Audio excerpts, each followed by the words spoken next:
நீலகிரி மாவட்டம் உதகை அரசு தாவரவியல் பூங்காவில் 7 லட்சம் மலர்கள், 275 வகையான பூக்கள் மற்றும் சென்னை சென்ட்ரல் ரயில் நிலைய வடிவமைப்புடன் உலக புகழ்பெற்ற 128வது மலர் கண்காட்சி தொடங்கியது.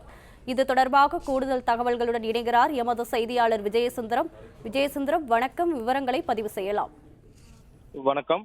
நீலகிரி மாவட்டம் உதகை அரசு தாவரவியல் பூங்கால உலக புகழ்பெற்ற 128வது மலர் கண்காட்சியானது இன்று துவங்கியது.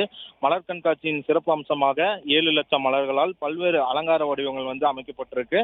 குறிப்பாக 1,20,000 மலர்களை கொண்டு சென்னை சென்ட்ரல் ரயில் நிலையம் 40 அடி நீளமும் 20 அடி உயரத்தில் பிரம்மாண்டமாக அமைக்கப்பட்டுள்ளது. மேலும் நுழைவாயில் பகுதியில் மலைகளின் அரசு என்று சொல்லிக்கேற்ப பிரம்மாண்ட கிரீடம் போன்ற மலரால் அலங்காரமான வைக்கப்பட்டுள்ளது.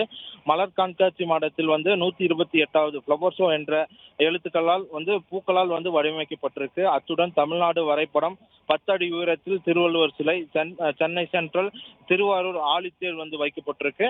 இது மட்டுமின்றி மகாபலிபுரம், உழவன், மீனவன், மலை ரயில், நீலகிரியில் மட்டுமே வாழக்கூடிய தோரல் பழங்குடியின மக்களின் வீடு மற்றும் கிராமிய கலைகளை போற்றும் வகையில் பரதநாட்டிய மங்கை, தவில், ஒயிலாட்டம், மயில் தோகை, கரகாட்டம், நாதஸ்வரம், இசைக்கலைஞர்கள், நீலகிரி மலை ரயில் போன்றவை கண்காட்சியில் சிறப்பாக இடம்பெற்றிருக்கு. இது மட்டுமின்றி பூங்கா முழுவதும் 50,000 பூந்தொட்டிகளில் 275 வகையான பல வண்ண மலர்கள் மாடத்தில் அடுக்கி வைக்கப்பட்டிருக்கு.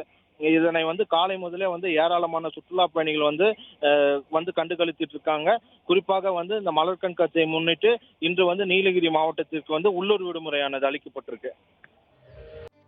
பிளே ஸ்டோர் மற்றும் ஆப் ஸ்டோரில் இருந்து பாலிமர் செயலியை QR கோடு மூலம் பதிவிறக்கம் செய்யுங்கள்.